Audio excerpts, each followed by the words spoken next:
Welcome to our Advent journey following the path of Our Lady of Guadalupe and Saint Juan Diego. What a joy it is to be with you on this day number 17 of our journey as we continue to delve deeper into the mystery of the Guadalupean apparitions. They're so beautiful, right? So much that we've been able to accomplish during these past few weeks, and today will not be the exception. Let's just dive into the text and see what's prepared for us.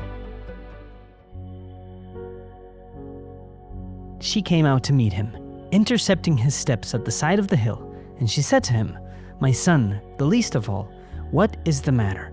Where are you going? Where is your path leading you?"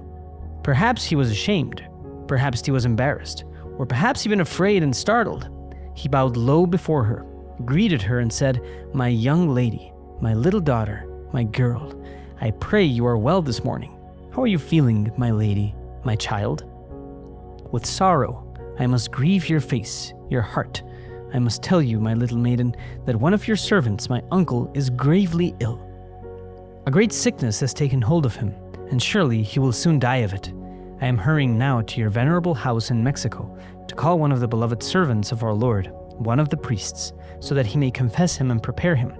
For this is why we are born, we who come into this world, to await the labor of death. But once I have fulfilled this, I will return here to carry out your venerable word, your venerable message. My lady, my little maiden, forgive me, have patience with me still. I am not deceiving you, my little daughter, my child. Tomorrow, without fail, I will return in haste." So the moment has come for Juan Diego. He is forced to open his heart to the Blessed Mother. She's intercepted him. She's cornered him. And so he lays it all out. Remember yesterday we were listening to how Our Lady of Guadalupe actually intercepts him coming down or running down from the hill saying, "Hey, you're not going to escape from me, little child." It's actually a very cute moment. But she finally intercepts him and she makes this beautiful question. "What's the matter? Where are you going? Where's your path leading you?" Now, I don't know if you remember this.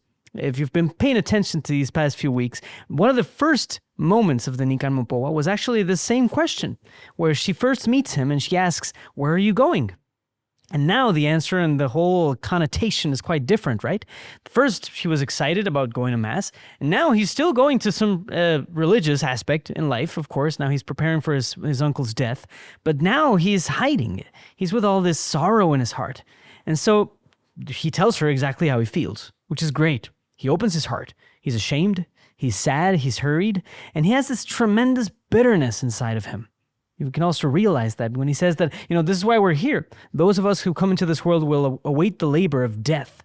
That's so bitter, right? The kind of crushing grief that we all know can be quite contagious. And he actually realizes this when he says, "Let me now sorrow your own heart."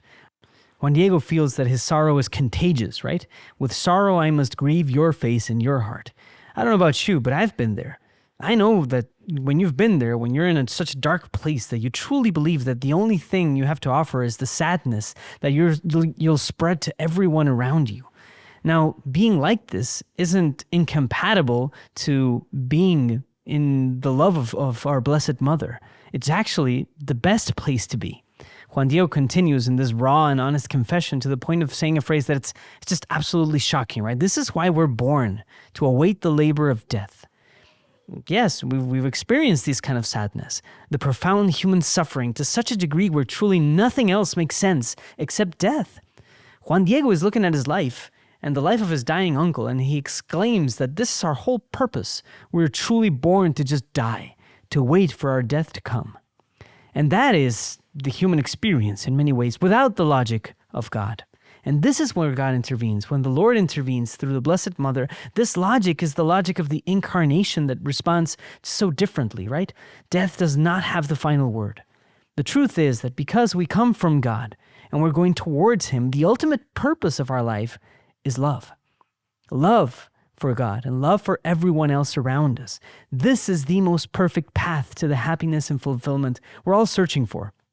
So Juan Diego, when he's asked, "Where are you going?" he actually responds, "The direction in which I am going is death." But now, through this encounter with the Blessed Mother, we can actually realize that the orientation that our life only can have is love. If we ask ourselves that question, where are we going? Why was I born? Why am I here on this earth?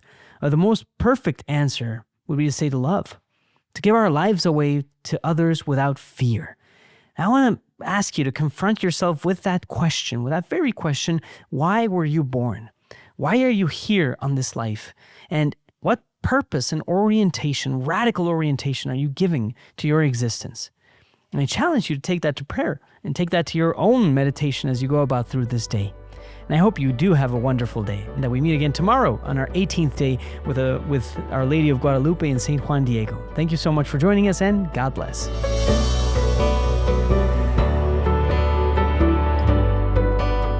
This podcast is brought to you by Juan Diego Network, a project by Juan Diego and Friends Incorporated, a nonprofit seeking to attract people on the internet to in-person Christian community and the sacraments. Visit JuanDiegoandFriends.com to check out our other missionary initiatives.